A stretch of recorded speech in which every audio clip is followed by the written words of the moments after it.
예수님의 고난과 십자가를 묵상하는 사순절 200번째 주 예배를 하나님께 올려드리겠습니다.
땅의 모든 끝이 여호와를 기억하고 돌아오며 모든 나라의 족속이 주의 앞에 예배하리니 나라는 여호와의 것이요 여호와는 모든 나라의 주제신이로다.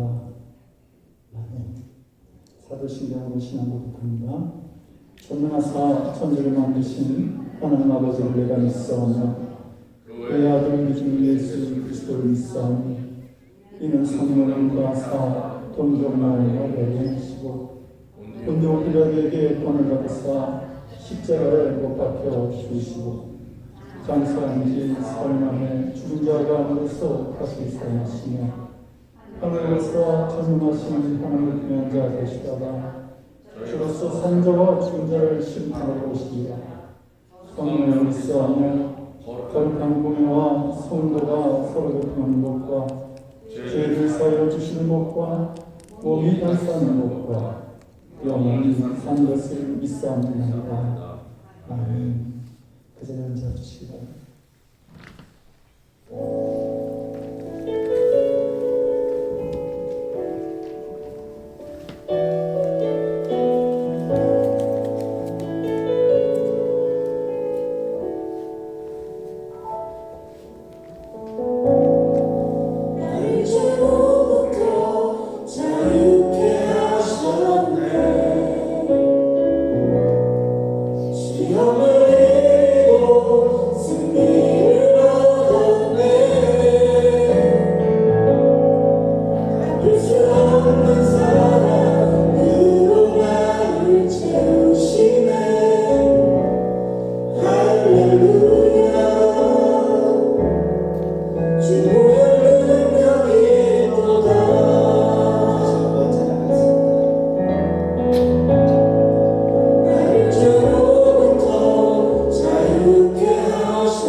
오늘도 주님의 은혜 안에 살게 하시고 성령으로 인도하여 주셔서 주님이 찾으시는 귀한 예배자로 삼으셔서 이 자리에 모여서 함께 예배드림을 감사드립니다. 이 시간 하늘의 문이 열리며 주님의 임재가 우리에게 있고 또한 우리의 기도가 연락되기를 원합니다. 특별히 우리에게 구원의 기쁨으로 오직 신령과 진정으로 예배드려지는 이 한 시간 주님의 은혜로 인도하여 주시옵소서. 불안하기만 한 세상 속에서 살아가야 하는 연약한 우리들의 존재들이지만 세상을 이길 힘을 주님께로만 공급받게 하시고 오직 주님만 의지하고 주님과 교제하며 주님의 세밀한 음성을 매일 듣고 따르며 그 뜻이 이 땅 가운데 이루어져서 오직 주님만이 통치하시는 하나님의 나라로 회복시켜 주시옵소서. 하나님을 모르는 이기적인 통치자들로 인해 전쟁 속에서 두려움에 갇혀있는 귀한 영혼들과 이 세상에서의 사별을 해야 하는 아픔을 갖고 장례 일정을 진행하고 있는 우리 김범식 권사님과 유가족에게 오직 주님이 주시는 위로와 평안이 있기를 간절히 소망합니다. 우리 모두 천국에 소망을 두고 오직 주님께만 두렵고 떨림이 있게 하시며 세상이 주는 고난과 시련을 능히 이겨내며 늘 주 안에서 승리의 삶으로 인도해 주시기를 원하며 간절히 기도합니다. 선교지에서 어려운 소식들을 접합니다. 거룩한 부담감이 우리에게 있고 그 모든 일들을 서로 잘 감당하며 그 길을 지켜주는 우리 모두가 무릎으로 기도할 수 있게 하시고 또한 지치지 않게 하시며 주님이 명하신 사명을 우리의 생명이 다할 때까지 헌신의 결단이 있는 시간 되게 하시옵소서. 목사님을 통해서 말씀을 듣습니다. 우리의 마음이 옥토화되게 하시고 한 주간의 삶도 말씀과 기도로 이 험한 세상을 승리하며 주님의 십자가의 의미를 잘 알아가며 회개와 절제와 경건의 삶으로 인도하여 주시옵소서. 이 땅의 헛된 곳에 소망 두지 않게 하시고 오직 하나님 그늘 아래 힘있게 하신 살아서 역사하시는 귀하신 예수님의 이름으로 기도합니다. 아멘.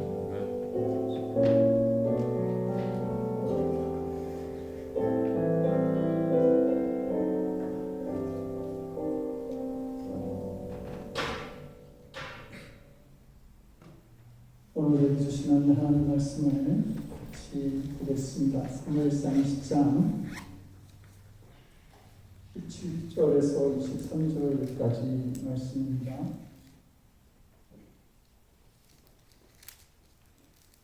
말씀을 나누어 교독하실 때에 마지막 23절은 함께 읽도록 하겠습니다. 사무엘상 10장 17절에서 23절까지의 말씀, 제가 먼저 17절 말씀을 읽어봅니다. 다윗에 대한 요나단의 사랑이 그를 다시 맹세하게 하였으니 이는 자기 생명을 사랑한 같이 그를 사랑하니었더라. 요나단이 다윗에게 이르되 내일은 조항하인즉 내 자리가 비므로 그가 없음을 자세히 물으실 것이라. 너는 사흘 동안 있다가 빨리 내려가서 후일이 있던 날에 숨었던 곳에 이르러 에셀 바위 곁에 있으라. 내가 관역을 수정한 같이 화살을 그 바위 곁에 쏘고 아이를 보내어 가서 화살을 찾으라 하며 내가 짐짓 아이에게 이르기를 보라. 화살이 내 이쪽에 있으니 가져가 하거든 너는 돌아올지니 여호와께서 살아계심을 두고 맹세하노니 내가 평안 무사할 것이요 나아가거든 내게 들어가라 여호와께서 너를 보내셨습니다. 너와 내가 말한 일에 대하여는 여호와께서 너와 나 사이에 영원토록 계시느니라 한다. 기도하겠습니다. 하나님, 우리의 삶의 처음과 마지막이 되시는 그 하나님의 귀하신 은혜를 저희들이 생각하며 이 시간 주님의 말씀을 듣겠습니다. 우리의 심령 가운데 그 말씀이 자리 잡을 수 있도록 성령께서 우리와 함께하여 주시옵소서.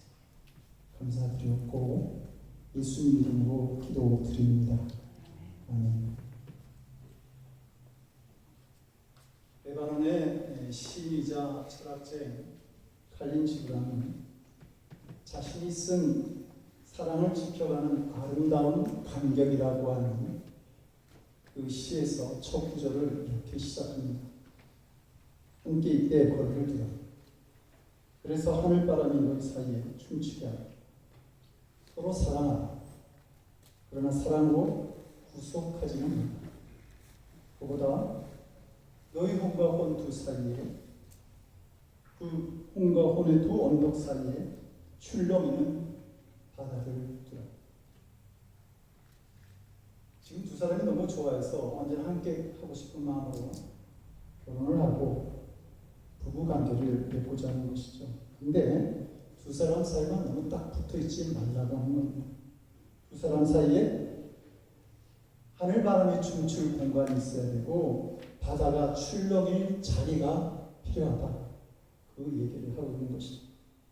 그렇다고 한다면 성도 여러분, 두 사람과 두 사람 사이를 이어줄 그 공간 안에 뭔가가 있어야 하는 것이죠. 마치 연골이 있어서 우리 무릎에 두 뼈 사이에 그것을 부드럽게 연골이 이어주는 것처럼 말입니다. 그러면 무엇으로 두 사람 사이를 이어주는 것이 가장 지혜로운 일이 될까? 여러분들의 지식과 경험입니까? 주장이나 이기심입니까? 그 사이에 오직 하나님만이 계셔야 할 줄로 압니다. 두 사람 사이에 생긴 갈등이나 힘든 일들을 두 사람이 풀려가지 말고 하나님께 맡기고 기도할 수 있어야 한다는 말입니다. 그러면 하나님께서 두 사람 사이를 중재하시고 그 문제를 풀어주신 일을 경험하게 될 것입니다. 그것이 은혜가 됩니다. 너와 나, 우리 모든 인간관계 사이에 우리 하나님께서 마음껏 춤추시도록 그렇게 그 공간을 내어드리면 모든 관계가 그 안에서 다 해결되어지는 것입니다. 한 청년이 사모하는 여인에게 2년 동안 화려한 문자로 700여 통의 편지를 보냈습니다. 이 연애 편지를 받은 여인이 드디어 결혼하게 됩니다. 그런데 이 여인이 결혼하게 되는 대상은 그 700여 통의 편지를 보낸 청년이 아니라 매일같이 그 편지를 보내준 우편배달부 청년이었습니다. 하루도 거르지 않고 꼬박꼬박 그 편지를 보내준 우편배달부, 그 사람과의 만남이 수백 통의 편지보다 더 귀했던 것입니다. 화려한 미사여고 잘 쓴 글씨보다 배달 청년의 아름답고 온화한 미소가 이 여인의 마음을 사로잡았던 것이죠. 여인은 시간이 지나면서 편지가 기다려지는 것이 아니라 배달부 청년이 기다려졌던 겁니다. 여러분, 여기에서 만남의 중요성이 있습니다. 산다고 하는 것은 만나는 것입니다. 그리고 만남은 관계를 만듭니다. 그리고 이 관계가 그 인생을 만드는 것이죠. 사회생활이나 교회 그리고 가정생활의 성공은 바로 관계에 성공이 되는 것이죠. 미국 카네기 공대와 매사추 공대를 졸업한 졸업생을 대상으로 성공의 비결을 물어보았습니다. 그런데 실력과 기술은 15%밖에 되지 않아요. 좋은 인간관계, 공감의 능력, 그것이 나머지 85%를 차지했다라고 하는 겁니다. 여러분, 우리가 추구하는 그 행복한 인생이라고 하는 것은 좋은 관계가 만들어주는 선물이라는 사실을 알아야 합니다. 그러므로 히브리서 10장 14절로 말하기를 모든 사람과 더불어 화평함과 거룩함을 모든 사람들과 더불어 화평함을 이룰 수 있어야 됩니다. 모든 사람들과 더불어 그 안에 하나님의 거룩함이 함께 있어야 합니다. 이것이 없이는 아무도 주를 보지 못하리라 이렇게 말씀하고 있죠. 다윗은 자기 왕인 사울로부터 10년 동안이나 이업을 받으면서 쫓겨다닙니다. 이 점에서 보면 그는 참 복이 없는 사람이다 이렇게 보이죠. 그러나 이것은 사실 하나님께서 다윗을 위한 깊은 섭리를 보여주신 일입니다. 하나님의 계획은 광기에 가득 찬 이 사울을 만천하에 공개하시는 반면에 다윗의 진실한 충성스러운 사람됨, 이것을 모든 이스라엘 백성들에게 보이심으로 해서 다윗이 왕이 되는 것을 아주 자연스러운 일로 만드시고자 했던, 당연한 것으로 만드시고자 했던 하나님의 계획이 있었던 겁니다. 다윗은 10년 동안 이 사울왕의 창에 의해서 3번이나 죽을 위협을 당하고 2번은 딸을 믿기로 한 이 사울왕의 전쟁 출전 요구에 전쟁에 나가서 죽을 위협을 당하고 한 번은 사울왕이 보낸 암살단에서 죽을 위험에 처하게 됩니다. 그 힘든 상황에서 자신의 멘토였던 사무엘 선지자가 죽게 됩니다. 이 사무엘 선지자의 죽음은 그를 큰 슬픔에 빠지게 했고 언제나 힘이 되어 주었던 또 격려했던 이 사무엘 선지자의 죽음이 그를 더 외롭게 만들었습니다. 이제 다윗에게는 하나님의 도움뿐만 아니라 사랑의 위로도 필요했던 것이죠. 그리고 하나님은 다윗이 사울왕에게 쫓기기도 하고 그리고 자신의 정신적 멘토를 잃어버리는 슬픔을 당하기도 하셨지만 반면에 이 모든 고통을 능히 이기고도 남을 만한 뜨거운 사랑을 한 사람을 통해서 다윗에게 보여주십니다. 바로 그 사람이 사울왕의 아들 요나단이었던 것이죠. 요나단은 아버지가 왜 다윗을 죽이려고 하는지 잘 알고 있었습니다. 요나단 자신이 물려받아야 될 왕위를 지금 다윗이 물려받는 상황으로 주변 상황이 전개되고 있었기 때문이죠. 만일 다윗이 왕이 된다고 한다면 요나단 자신과 자신이 속한 베냐민 지파가 그 다윗이 잡은 권력에 의해서 어떻게 될지 알 수가 없었습니다. 이런 것을 생각한다고 한다면 요나단으로서는 다윗을 적극적으로 도울 수 없는, 보호할 수가 없는 그런 상황이었던 것이죠. 그런데 요나단은 다윗을 진정으로 사랑했습니다. 사무엘상 18장 1절, 우리가 오늘 봉독한 본문에도 나오지만 똑같은 이야기가 사무엘상 18장 1절 이렇게 나옵니다. 요나단의 마음이 다윗의 마음과 하나가 되어 요나단이 그를 자기 생명같이 사랑했다. 사무엘상 1장 4절에서는 이 요나단이 다윗에게 이렇게 말합니다. 내 마음의 소원이 무엇이든지 내가 너를 위하여 그것을 이루리라. 요나단이 다윗에게 약속하는 것이죠. 요나단의 사랑이라고 하는 것은 계산적인 것이 아니었습니다. 언제나 자기 희생적이었고 뭔가를 다윗에게 도와주려고 했습니다. 여러분, 사랑 없이 줄 수 있겠지만 주지 않고는 사랑하는 것이 아니겠죠. 그리고 이 다윗을 죽이려고 하는 아버지의 속셈을 파악한 요나단이 감히 왕을 떠나서 도망할 생각을 하지 못하는 이 다윗을 위해 5월 초에 월삭 때에 아버지의 영향력 밖으로 다윗을 도망하게 만듭니다. 이 일이 사울 왕이 다윗을 죽일 수 없게 만드는 결정적 사건이 되는 것이죠. 성도는 그렇다고 한다면 이 다윗과 요나단의 이 우정의 비밀, 사랑의 비밀은 도대체 어디에서 온 것인가? 오늘 본문 23절에서 요나단이 이렇게 말합니다. 하나님께서 너와 나 사이에, 하나님께서 너와 나 사이에 영원토록 계십니다. 그들 사이에 하나님이 계셨던 것입니다. 하나님께서 다윗과 요나단 사이에 계시면서 두 사람을 사랑으로 묶어 주셨습니다. 이 하나님이 함께 하신 두 사람의 사랑 이야기는 우리에게 언제나 큰 감동이 됩니다.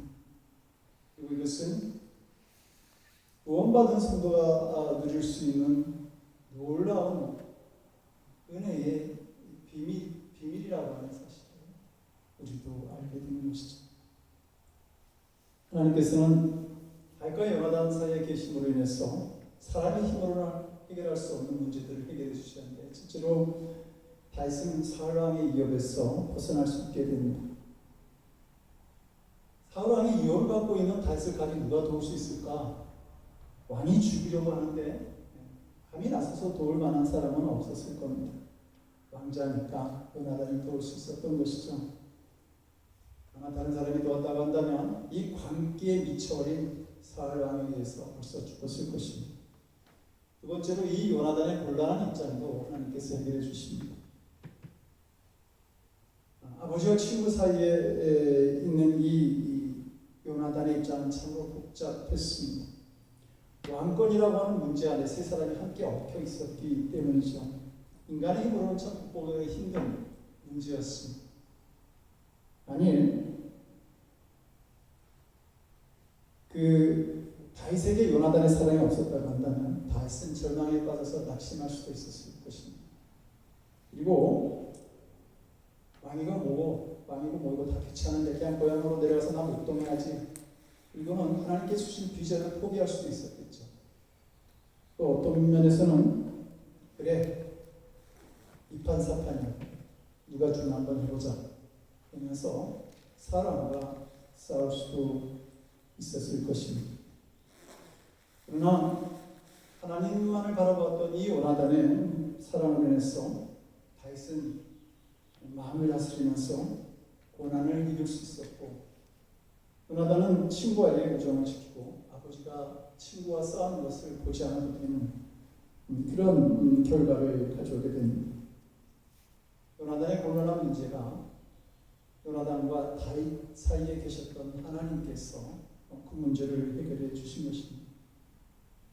마지막으로 더욱 중요하게 우리가 생각할 것이 있는데 그것은 하나님께서 그들 사이에 계심으로 인해서 다윗이 끝까지 사울 왕에게 대적하지 아니하고 악을 손으로 갚을 수 있었다라고 하는 겁니다.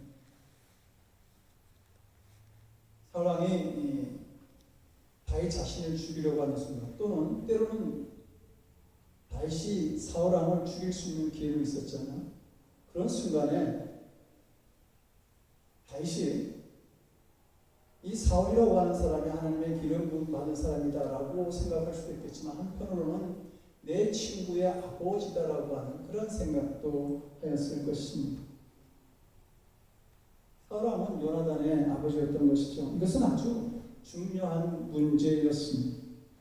하나님께서는 요나단의 사랑을 통해서 다윗의 마음의 마귀가 역사에서 미움이나 증오 또는 복수 같은 쓴뿌리를 심지 않도록 만드신 것이죠. 다윗은 요나단의 사랑 때문에 흠없는 이스라엘의 왕으로 세움을 입을 수 있게 됩니다.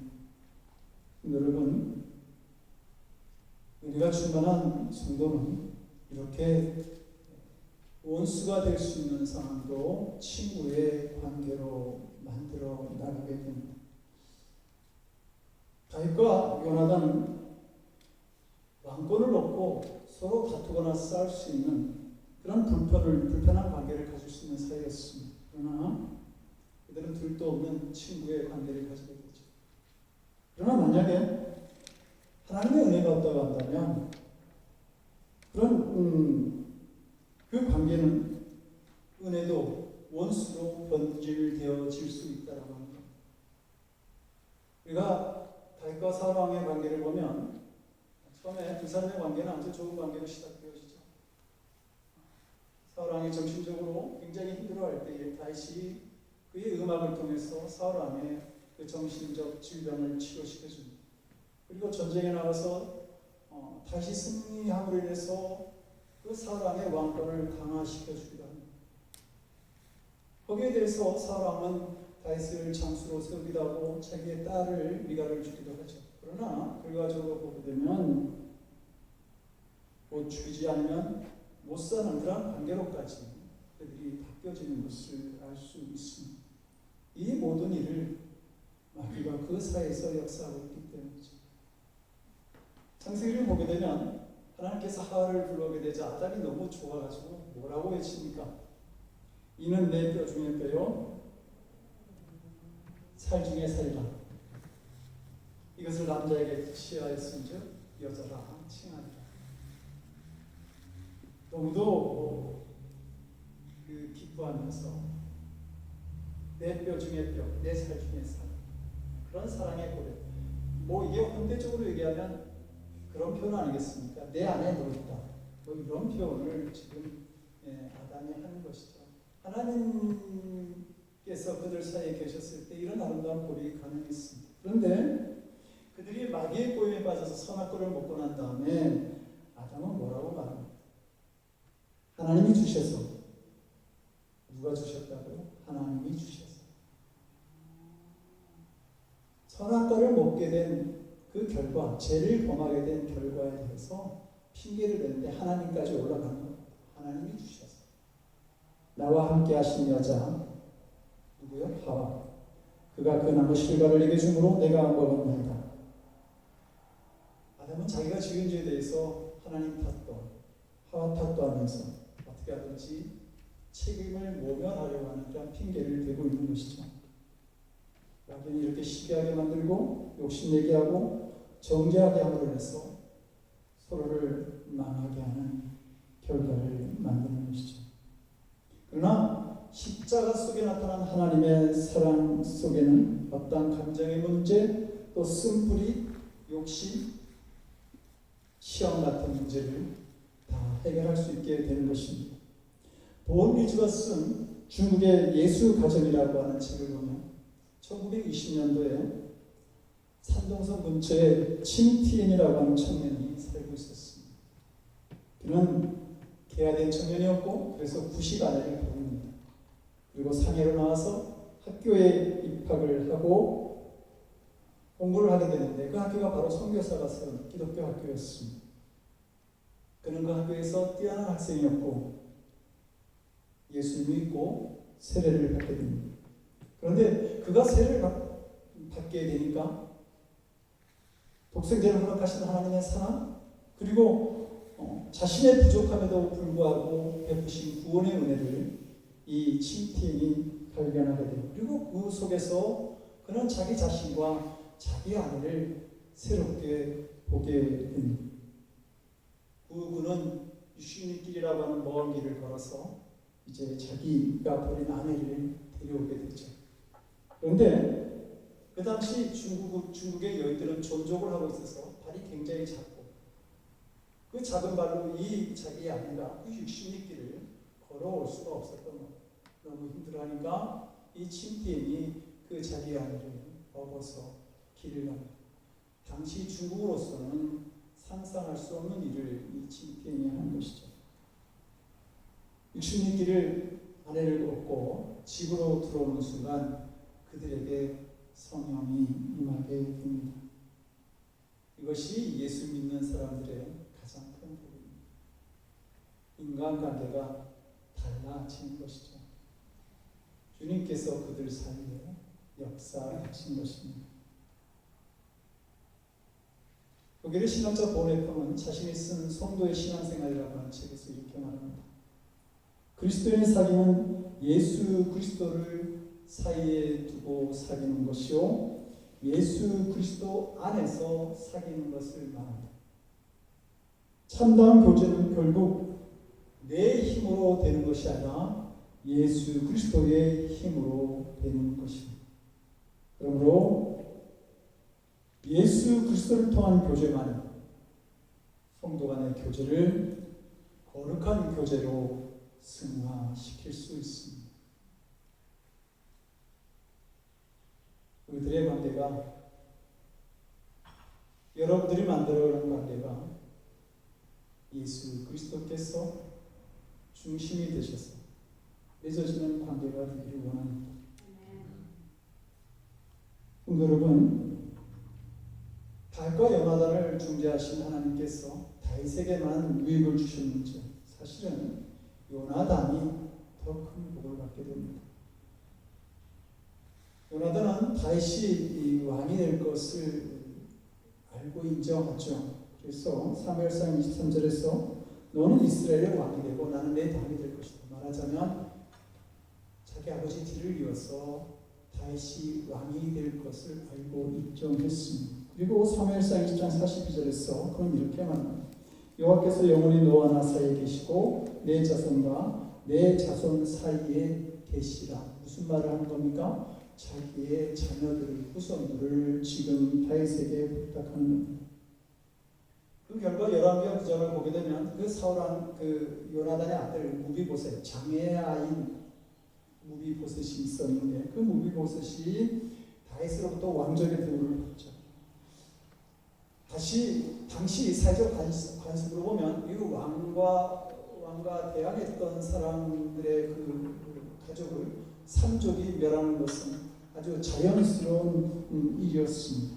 그런 운명에 처할 수밖에 없는 이 무비보셋이 다시 요나단과 약속을 했기 때문에 그를 왕조로 대우해주고 그와 함께 식사하는 자를 함께 식사를 하게 되는 것이죠.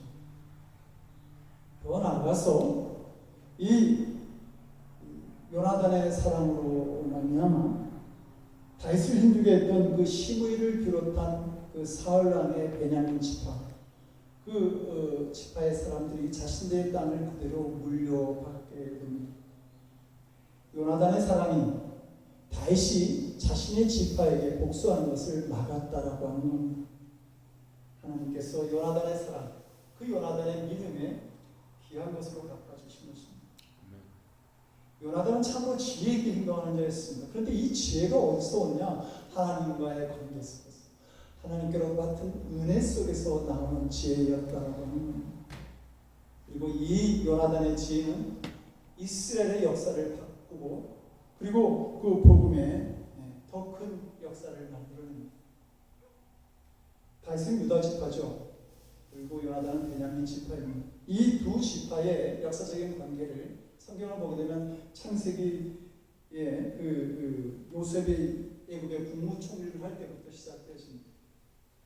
당시 애굽의 국무총리였던 요셉이 깨를 내어서 자기 동생 베냐민을 데리고 있으려고, 그래서 형제들을 올감해서 베냐민을 두고 다시 자신들의 땅으로 가라는 거죠. 그런데 그때 베냐민 대신 남겠다라고 한 사람이 바로 유다였습니다. 내적인 유다였던 것이죠.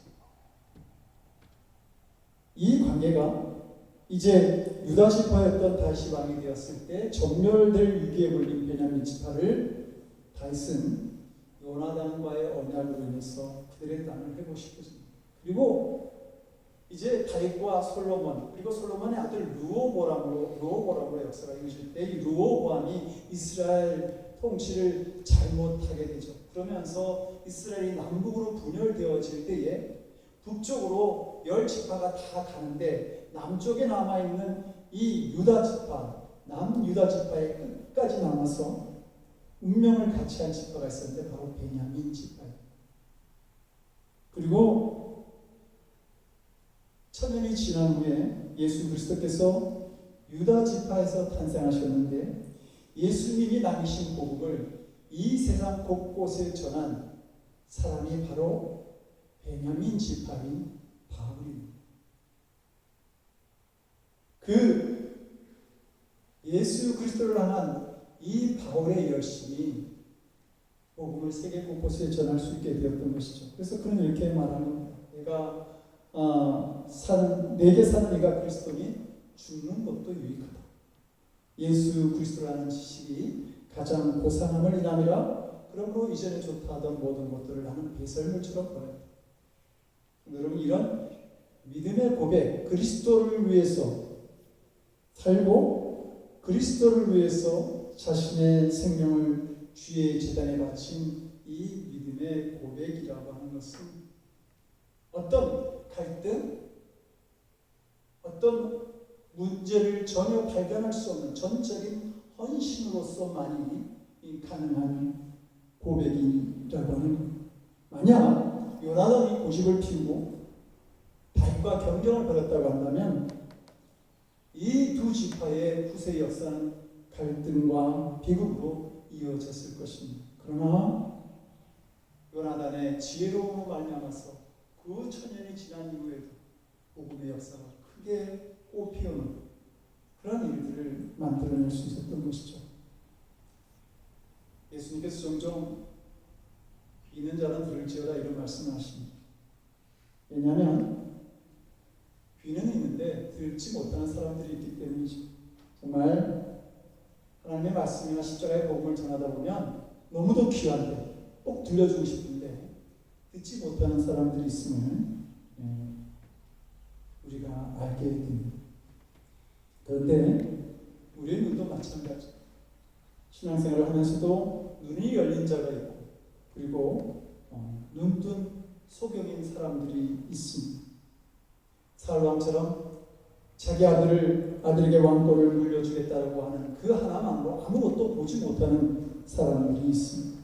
롯처럼 그 길이 망하는 길인데 그 땅이 망하는 지역인데 그게 좋아 보이는 사람들도 있는 것이죠. 사실 이런 사람들은 하나님 안에서만 살기를 원하지 않는 사람들의 모습입니다. 지금도 사실상 얼마나 많은 이 눈이 먼 사람들이 있는지 모릅니다. 그래서 하나님의 일을 인정하려 하지 않고 하나님의 세우는 사람도 인정하려고 하지 않습니다. 평론과 질투에 눈이 멀어 있고요.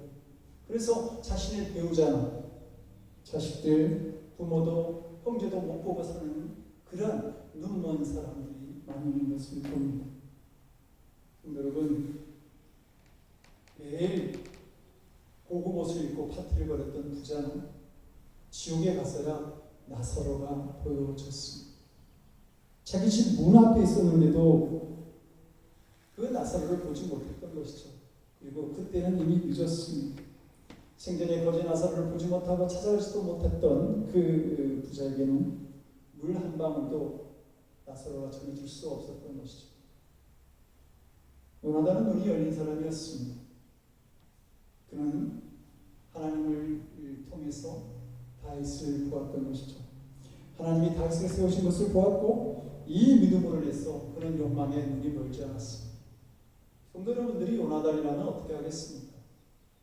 성도 여러분들이 만약 사울 왕이었다면 어떤 행동을 취하였겠습니까? 요나단은 아버지를 보는 눈도 열렸습니다. 요나단은 하나님 안에서 자기 아버지를 볼 때, 사랑을 볼 때 아버지가 어떻게 될 것을 알았던 것 같아요. 그래서 자기 자녀를 다윗에게 부탁하는 것이죠. 요나단은 자기 자신을 보는 눈도 열렸습니다. 그래서 자신을 욕망의 눈이나 헛된 기도로 보지 않았던 것이죠. 자신을 정직하게 볼 수 있었습니다. 이런 성도들이 복이 있는 성도라만 할 수 있을 것입니다. 미국이 자랑하는 세계적인 주도자 빌리 그레함이 일생 동안 살아가면서 세 가지의 큰 유혹을 받았다고 합니다. 이기기 어려운 세 가지 유혹을 받았는데 첫 번째가 상원의원에 출마하라는 그 공화당의 권유가 있었다고 하죠. 두 번째로는 부통령으로 출마하라는 것이었고 세 번째로는 세계적인 각부가 내가 수십억 달러를 당신에게 투자할 테니 세계에서 가장 큰 기독교 대학을 세워달라고 하는 그런 그때 그가 가장 큰 유혹을 받았다 이렇게 얘기를 하는 겁니다. 그때 그는 하나님 앞에서 자신의 사명이 전도자라고 하는 사실을 깨닫고 그 유혹을 물리쳤다고 하죠. 성도 여러분 생각해 보십시오. 전도자라고 하는 것, 그것을 세상적으로 산업의원이나 부통령이나 또 대학 총장과 비교되면 너무도 작은 자리인 것은 분명합니다. 그러나 그는 하나님 안에서 자기 자신을 볼 수 있었기 때문에 그것이 유혹인 줄 알았고 거절할 수가 있었던 것이죠. 그리고 그는 죽어서도 세계적인 복음 전도자로 지금 남아 있습니다. 여러분, 우리는 이 세상을 살아가면서 무언가가 매개체가 되어서 끊임없이 다른 사람을 만나게 됩니다. 조기 축구회를 하는 사람들은 축구를 통해서 다른 사람을 만나죠. 등산을 하는 사람들은 산을 통해서 다른 사람을 만날 것입니다. 아마 돈을 좋아하는 사람들은 배를 통해서 다른 사람을 만날 수도 있을 것입니다. 그런데 인류의 마지막 전쟁을 요한계시록은 뭐라고 그럽니까? 아마 개돈 때문일걸? 너무 돈을 좋아하지 않기 바랍니다. 하나님의 성도 여러분, 우리의 모든 만남에 하나님의 중심이 되기를 바라고 예수 그리스도께서 우리가 가지는 인간관계를 새롭게 해주시기를 원합니다. 예수님이 지금 우리와 함께 하십니다. 부부 사이에도 또 부모와 자녀 사이에도 성도와의 관계도 친구와의 관계 사이에도 예수 그리스도는 언제나 함께 하고 있습니다. 여러분, 거듭난 성도의 교제가 복인 것을 믿고 하나님 안에서 깊은 교제를 나누면서 서로에게 큰 유익을 줄 수 있는 그러한 관계를 누리시는 성도들이 되시기를 주님의 이름으로 간절히 축원드립니다. 기도하시겠습니다.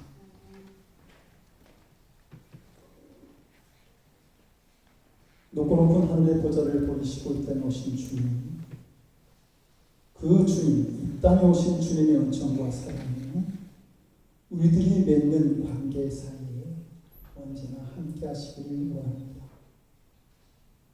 그 놀라운 일을 행하신 주님이 우리들 사이에 있어서 서로에게 복된 삶을 만들어 나갈 수 있는 늘 푸른 교회 성도들이 될 수 있도록 주여 언제나 우리와 함께 하시고 우리를 도와주시옵소서. 우리 주 예수 그리스도를 받들어 간절히 기도드리옵나이다. 아멘.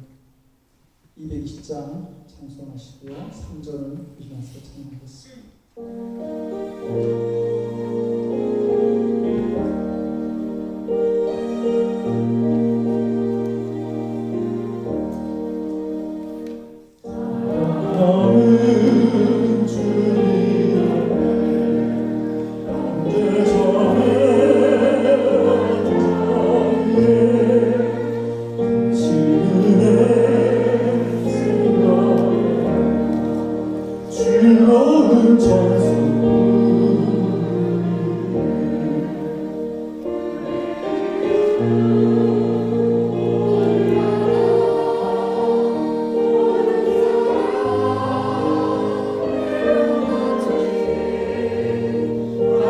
하나님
부유하게 하시기 위해서 이 땅에 오신 주님,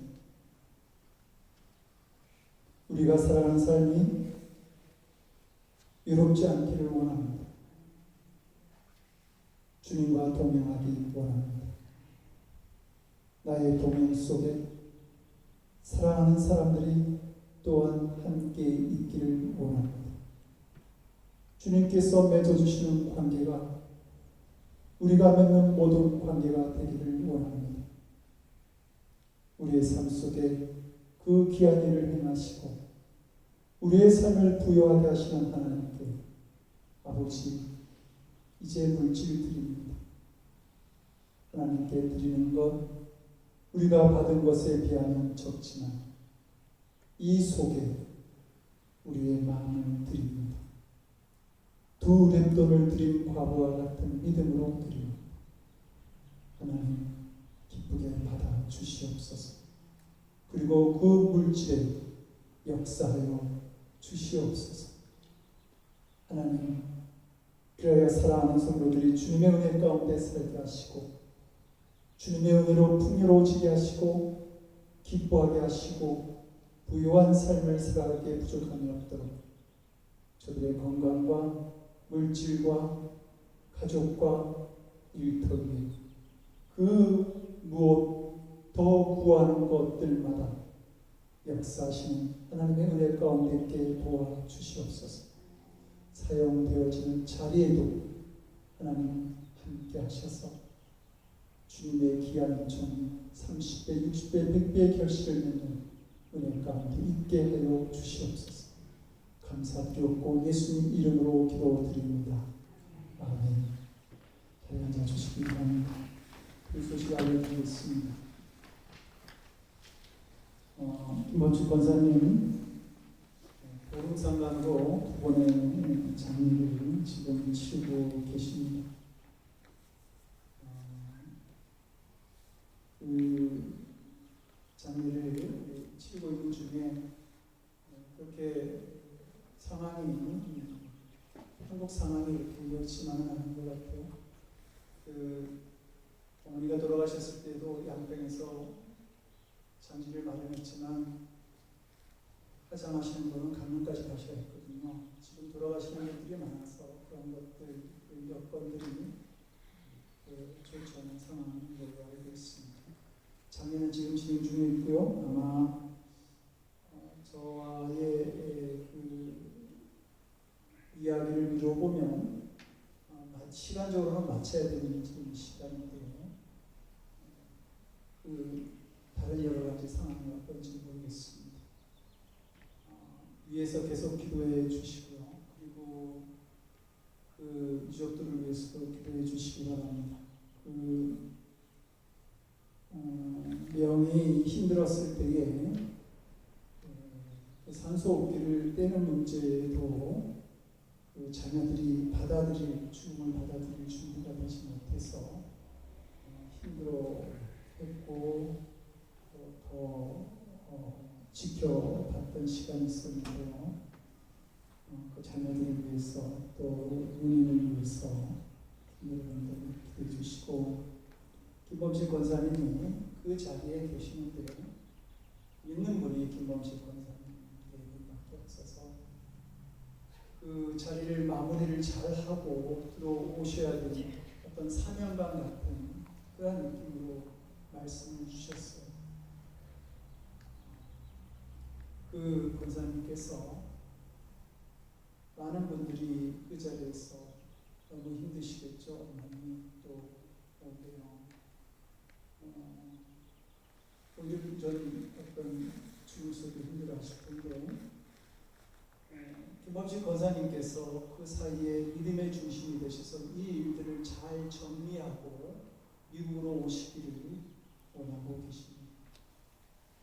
그리고 그 믿음 속에 그분들의 마음을 잡고 가족들의 평안을 주시기를 원하고 계십니다.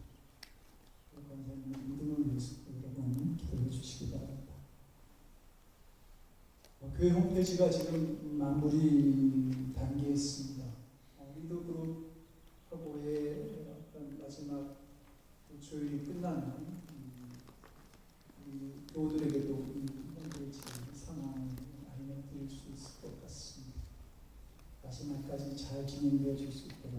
위해서 기도해 주시기 바랍니다. 그리고 사순절 기도회가 이제 오늘까지 네 번째 예수님의 십자가 삶의 7원 지금 아버지가 어찌하여 나를 버리셨나이까 라고 하는 예수님의 아픔 소리를 가지고 말씀을 나누고 또 교회 문제를 가지고 함께 기도했습니다. 이제 앞으로 두 번 남았는데 성도들이 함께 참여해서 이 기도회가 더 뜻깊게 진행해 줄 수 있도록 함께 해주시기 바랍니다. 우리 군주 기도과장 김은정 집사님 가정입니다. 김은정 집사님 좋은 소식 얘기해도 됩니까? 우리 김은정 집사님이 7월달에 결혼을 해서 지금 준비 중이고요. 잘 진행되어질 수 있도록 성도 여러분들을 기도해 주시기 바랍니다. 그리고 김은정 집사님 이 손 아픈 손으로 피아노를 반주하시는데 건강을 위해서 또 손가락을 위해서 또 직장 생활을 위해서도 여러분들 함께 기도해 주시기 바랍니다. 이제 다 같이 일어나셔서 주기도문 찬양하시고 축도로 예배를 마치도록 하겠습니다.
이제는 우리 주 예수 그리스도의 크신 은혜와 아버지 하나님의 극진하신 사랑하심과 성령님의 감화감동 우리 안에 교통하시고 역사하시는 놀라우신 주 사랑하는 성도들의 삶과